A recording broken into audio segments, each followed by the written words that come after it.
नमस्कार, मैं हूं आपके साथ मयंक। आज 9 तारीख है।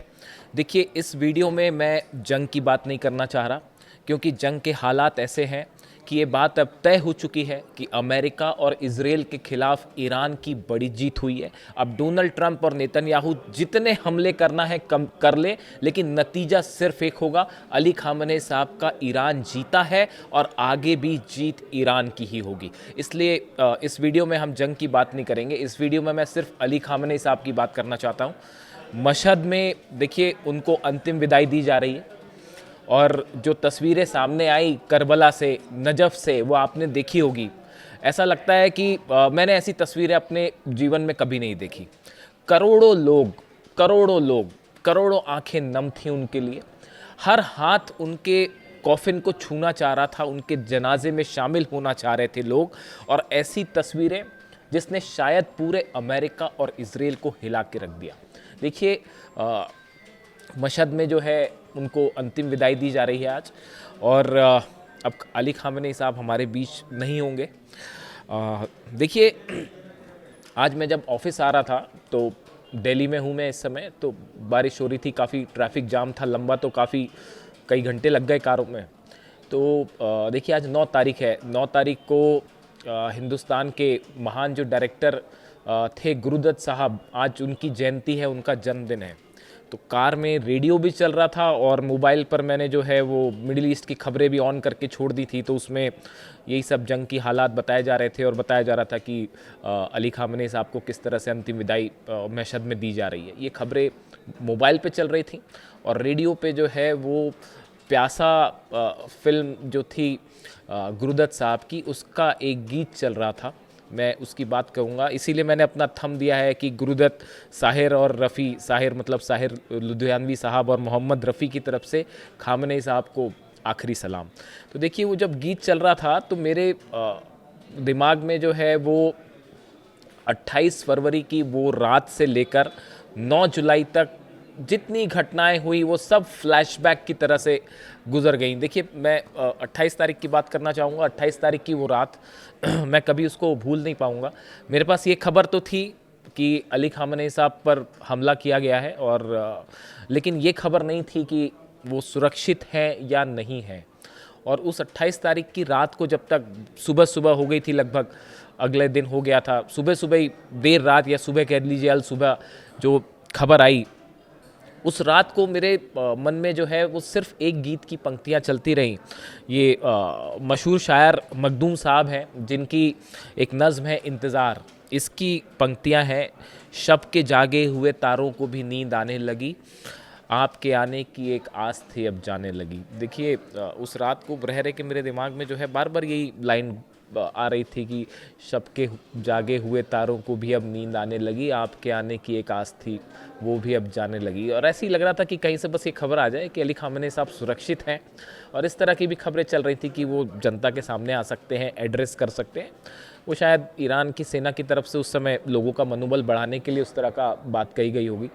लेकिन जो डर था अल्टीमेटली वही हुआ, और उनके आने की जो एक आस थी वो चली गई। तो वो 28 तारीख की वो रात और वो गाने की वो नज़्म की पंक्तियाँ जो है वो आती रहीं। और आज देखिए 9 जुलाई है। मैंने जैसा आपको बताया कि मैं कार में ऑफिस आ रहा था, तो आज गुरुदत्त साहब का जन्मदिन है, जयंती है, तो उनके फिल्मों के गाने चल रहे थे। तो प्यासा फिल्म जो है, आपने संभवतः सुना ही होगा, देखी होगी फिल्म, बेहतरीन फिल्म है। और उसमें साहिर लुधियानवी साहब ने जो गाना गीत लिखा है कि ये दुनिया अगर मिल भी जाए तो क्या है, मैं एक पहले भी वीडियो में इसका जिक्र कर चुका हूँ। और मोहम्मद रफ़ी साहब ने इस गीत को गाया है, साहिर लुधियानवी ने लिखा, और गुरुदत्त साहब का डायरेक्शन, निर्देशन सब कुछ उनके ही मुताबिक था। अब देखिए, इसकी पंक्तियाँ जो हैं इस गीत की जितनी पंक्तियाँ हैं, मानो मुझे ऐसा लगा कि ये गीत जो है वो सही मायनों में अली खामनेई साहब को एक ट्रिब्यूट है, उनको सलाम है। और देखिए, इसकी पंक्तियाँ, मैं आपको कुछ पंक्तियों का जिक्र करूँगा और कैसे मिडिल ईस्ट की एक एक तस्वीर जो है इस गाने के ज़रिए मेरी दिमाग में आती चली गई। देखिए, उसकी पंक्तियाँ हैं इसी गीत की, ये महलों, ये तख्तों, ये ताजों की दुनिया, ये इंसा के दुश्मन समाजों की दुनिया, ये दौलत के भूखे रिवाजों की दुनिया, ये दुनिया अगर मिल भी जाए तो क्या है। देखिए, जैसे ही आप ये पंक्तियाँ सुनी मैंने फिर से एक बार, ये महलों, ये तख्तों, ये ताजों की दुनिया, इंसान के दुश्मन समाजों की दुनिया। तो मेरे आंखों के सामने, मेरे दिमाग में हर उस शख्स का चेहरा घूम गया जिसने 168 मासूम बच्चियों को कत्ल कर दिया। हर उस शख्स का चेहरा गूंज मेरी आंखों के सामने से निकल गया जिसने अली खामनेई साहब जैसे बेहतरीन शख्सियत को शहीद कर दिया। आप देखिए किस तरह से हमले हुए और छोटे छोटे बच्चों को कत्ल कर दिया गया। किस लिए कत्ल कर दिया गया? क्योंकि मिडिल ईस्ट पर कंट्रोल चाहिए, आपको मिडिल ईस्ट का ऑयल चाहिए, आपको पैसा चाहिए। यही तो ये लाइन कह रही है कि ये महलों, ये तख्तों, ये ताजों की दुनिया, कि आप अपने तख्तों ताज के लिए जो है वो किसी का खून बहाने से भी आप नहीं चूकेंगे, क्योंकि आपको पैसा चाहिए, आपको दौलत चाहिए। ये दौलत के भूखे रिवाजों की दुनिया, यही बात गुरुदत्त साहब दिखाना चाह रहे थे अपने फिल्म में, और यही बात साहिर लुधियानवी लिख रहे थे और गीत रफ़ी साहब गा रहे थे कि ऐसी दुनिया अगर मिल भी जाए तो साहब क्या है, जिसमें छोटे छोटे बच्चों को शहीद कर दिया जाता है, स्कूल जाने वाली बच्चियों को मार दिया जाता है। किसके लिए? ऑयल के लिए। आपको तेल पे कंट्रोल चाहिए, आपको मुनाफा चाहिए, सिर्फ इसलिए। तो ये गाने की जब ये 4 पंक्तियाँ सुनी मैंने तो मेरे आंखों के सामने से वो हर बच्ची की तस्वीर निकल गई जिसको ईरान में जो है, जिनको शहीद कर दिया गया। अली खामने साहब की तस्वीर सामने आ गई और हर उस कातिल की भी तस्वीर सामने आई जिन्होंने दौलत के लिए, ऑयल के लिए जो है खून बहाया है, मिडिल ईस्ट में, ईरान में बेगुनाहों की हत्या की है। देखिए अगली कुछ पंक्तियाँ और देखिए इसी गीत की हैं। हर एक जिस्म घायल, हर एक रूह प्यासी, निगाहों में उलझन, दिलों में उदासी, ये दुनिया है या आलम बदहवासी, ये दुनिया अगर मिल भी जाए तो क्या है। हर एक जिस्म घायल, हर एक रूह प्यासी। आज आप गाज़ा का हाल देखिए, निगाहों में उलझन, दिलों में उदासी। अभी 2 दिन पहले की बात है, एक वीडियो सोशल मीडिया पे बहुत वायरल हुआ, आपने देखा ही होगा वीडियो, जिसमें एक माँ जो है वो अपने बच्चे को अस्पताल नहीं ले जा पाई। बच्ची थी या बच्चा मैं भूल गया, छोटा सा मासूम, शायद बहुत ही छोटा बच्चा था, गोद में लिए हुए थी वो, उसको 4 महीने का था शायद। वो उसको अस्पताल नहीं ले जा पाई क्योंकि इजराइल की फोर्सेस ने उन्हें अस्पताल नहीं जाने दिया गया और नतीजा ये हुआ कि माँ की गोद में ही बच्चे ने दम तोड़ दिया। और वो माँ जो है अपने उस छोटे से 4 महीने के बच्चे को गले से लिपटाकर जो है वो रो रही थी। बड़ी गौर करने वाली बात ये थी कि उस छोटे से बच्चे के गले में एक वैसा ही कपड़ा था, वैसा ही स्कार्फ की तरह का एक कपड़ा था जो अली खामनेई साहब अपने गले में पहना करते थे। मिलता जुलता था, एग्जैक्टली वैसा तो नहीं था लेकिन मिलता जुलता था। उसको देखने के बाद बच्ची की शहादत, बच्ची शहीदी कहलाएगी, वो बच्ची भी अस्पताल नहीं पहुंचने दिया उसे इजरायली फोर्सेस ने और उसकी मौत हो जाती है। और उसकी माँ के दिल में क्या बीतेगी, ये दर्द हमेशा अली खामनेई साहब के दिल में रहा। गाज़ा का असली दर्द अगर किसी ने महसूस किया गाज़ा के बाहर, देखिए हम सब देख रहे हैं, हम देख रहे हैं पिछले इतने महीनों से 25,000 बच्चों का कत्ल कर दिया गया। मेरी जानकारी के मुताबिक 25,000 बच्चों को गज़ा में मार दिया गया, भूखा प्यासा, बिना दवाई के। हम साहब कल्पना भी नहीं कर सकते, हम सिर्फ चर्चा कर सकते हैं इसकी। और बड़े बड़े मुल्क जो हैं वो सिर्फ चर्चा कर सकते हैं साहब, और कुछ नहीं कर सकते। वहाँ कत्लेआम हो रहा है, इंसानियत की हत्या हो रही है और ऐसा नरसंहार हो रहा है जो पता नहीं, द्वितीय विश्व युद्ध के समय तो हम लोग नहीं थे, हमें नहीं पता, शायद ऐसा हुआ होगा, हिटलर ने किया होगा, लेकिन जो गज़ा में हो रहा है क्या कोई रोक पा रहा है उसको? नहीं रोक पा रहा। इसीलिए कहा गया कि ये दुनिया अगर मिल भी जाए तो क्या है, भाड़ में जाए तुम्हारा तेल और भाड़ में गया तुम्हारा मुनाफा और भाड़ में गया तुम्हारा जो है तख्तो ताज। जीत जाओ आप, जो करना है कर लो, सत्ता में आ जाओ, क्या फ़र्क पड़ेगा उससे। सोचिए उस माँ के दिल पर, और ऐसी हज़ारों माएँ हैं जिनकी गोद में बच्चे दम तोड़ रहे हैं और पूरी दुनिया तमाशा देख रही है। तो ये जो पंक्तियाँ थी, हर एक जिस्म घायल, हर एक रूह प्यासी, निगाहों में उलझन, दिलों में उदासी, ये दुनिया है या आलम बदहवासी, ये दुनिया अगर मिल भी जाए तो क्या है। तो ये पंक्तियाँ जब सुनी मैंने तो मतलब चल रही थी रेडियो में, कार के अंदर, तो गज़ा की तस्वीर मेरे सामने से गूंज रही थी, ऐसी निकल रही थी मतलब तस्वीरें सामने से। अब ऐसी देखिए अगला स्टैंजा जो है इसका, ये दुनिया जहाँ आदमी कुछ नहीं है, वफा कुछ नहीं, दोस्ती कुछ नहीं है, यहाँ प्यार की कद्र ही कुछ नहीं है, ये दुनिया अगर मिल भी जाए तो क्या है। देखिए अली खामनेई साहब ने हमेशा ये सपना देखा, उन्होंने हमेशा ये कोशिश की कि मिडिल ईस्ट में जितने अरब देश हैं वो और ईरान एकजुट होकर रहें, ये शिया सुन्नी वाला बैर हमेशा के लिए ख़त्म हो जाए। ये उनकी इच्छा रही हमेशा अली खामनेई साहब की, भैया जितना मैं समझ पाया हूँ, है ना, पिछले 2 साल से मैं अली खामनेई साहब के ऊपर वीडियो बना रहा हूँ और उनका जिक्र, अली खामनेई साहब असल में एक ऐसी शख्सियत थे, मतलब शिया कम्युनिटी के लिए वो रिलीजियस लीडर थे, सुप्रीम लीडर थे, लेकिन मेरे जैसे पत्रकार के लिए तो पिछले 2 साल में वो मेरे जीवन का हिस्सा ही हो गए थे। पिछले 2 सालों में कोई दिन ऐसा नहीं गया जब मैंने उनके ऊपर वीडियो नहीं बनाया, उनके बारे में पढ़ा नहीं, है ना, तो वो एक मेरे जीवन का हिस्सा हो गए थे और मतलब उनसे मैंने बहुत कुछ सीखा है। तो इसको कहने में मुझे बिल्कुल भी ज़रा भी संकोच नहीं है, बल्कि गर्व है इस बात का कि मैं ऐसे समय पे पैदा हुआ हूँ जिसमें अली खामनेई साहब को मैं सुन पाया अपनी और उन्हें देख पाया। तो देखिए अब ये जो पंक्तियां हैं, ये दुनिया जहां आदमी कुछ नहीं है, वफा कुछ नहीं है, दोस्ती कुछ नहीं। अली खामनेई साहब हमेशा ये कोशिश करते रहे कि अरब देशों के साथ और ईरान के संबंध मजबूत हो। वो हमेशा इस बात को समझाते रहे कि असली दुश्मन कौन है साहब, उसको पहचानो। वो आपस में लड़ा के पूरे मिडिल ईस्ट में अपना कंट्रोल रखना चाहते हैं, वो दुश्मन हैं, आपस में मत लड़िए। ये बात अली खामनेई साहब हमेशा समझाने की कोशिश करते रहे, लेकिन ये सच्चाई है कि कई अरब देश से अमेरिकन जेट्स ने टेक ऑफ किया और उन्हीं जेट्स ने हमला किया अली खामनेई साहब के ऊपर। हमेशा अली खामनेई साहब दोस्ती का हाथ बढ़ाते रहे कि आइए एक साथ बैठिए, ये पुरानी दुश्मनी दूर कीजिए और मिडिल ईस्ट को आगे बढ़ाइए।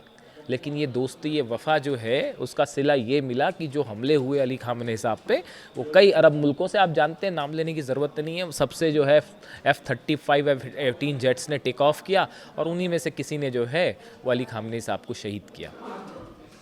ये जो पंक्तियां हैं गीत की जो साहिर लुधियानवी साहब ने लिखी हैं, ये दुनिया जहां आदमी कुछ नहीं है, वफ़ा कुछ नहीं है, दोस्ती कुछ नहीं है, यहाँ प्यार की कद्र कुछ नहीं है, ये दुनिया अगर मिल भी जाए तो क्या है। ये विचार मेरे व्यक्तिगत विचार हैं जो मेरे दिमाग में आ रहा था, मैं और शायद इसी के ज़रिए मैं उन्हें श्रद्धांजलि देना चाह रहा हूँ, अली खामनेई साहब को। देखिए कुछ दिनों पहले मुझे एक शख्स ने कहा था ये बात, और बिल्कुल ठीक कही थी, कि मयंक साहब, ईरान का जो है हमारा नूर चला गया, जीत हार अब होती रहेगी, हमले चलते रहेंगे, यहाँ से टॉमहॉक मिसाइल्स मारी जाएंगी, वहाँ से जो है वो खुर्रम शहर मिसाइल दागी जाएगी, और ये कत्लेआम चलता रहेगा, ये लंबी लड़ाई है, हमेशा चलती रहेगी, लेकिन जो ईरान का नूर था साहब, वो चला गया। वो जो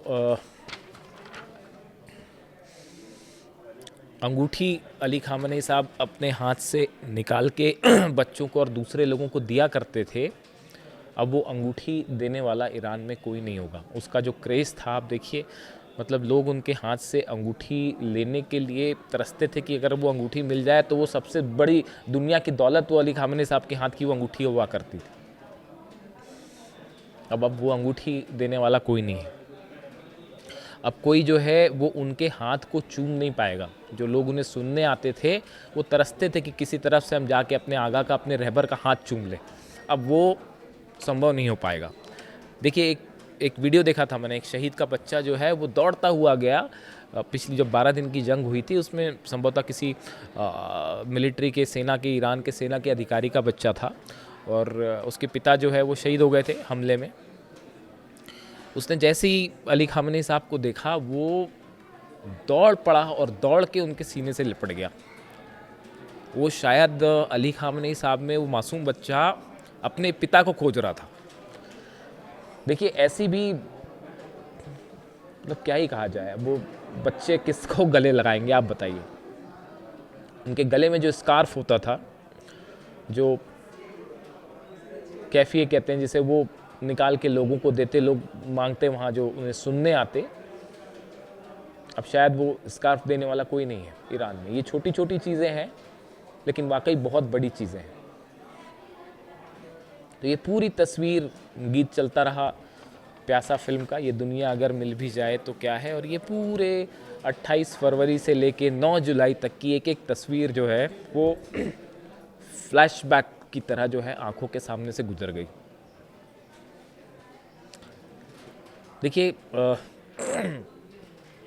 एक तरफ बड़े बड़े ऐसे मुल्क हैं जहाँ के जो अरब देश हैं, आप देख लीजिए, जहाँ पे बड़े बड़े महल हैं, बड़ी बड़ी गाड़ियाँ हैं, तमाम चीज़ें हैं। एक ईरान के सुप्रीम लीडर थे, इसीलिए गाने को मैं जोड़ के देख पा रहा हूँ उनसे कि ये दुनिया अगर मिल भी जाए तो क्या। डायरेक्टर ये कह रहा है कि ये महलों, ये तख्तों, ये ताजों की दुनिया, लेकिन एक ईरान के सुप्रीम लीडर थे जिनके लिए आप सोचिए करीब करोड़ों लोग, 10 करोड़ से ज़्यादा आंखें नम हैं आज उनके लिए। मैं तो ईरान और आसपास की बात कर रहा हूँ, पूरी दुनिया की तो आप सोच लीजिए।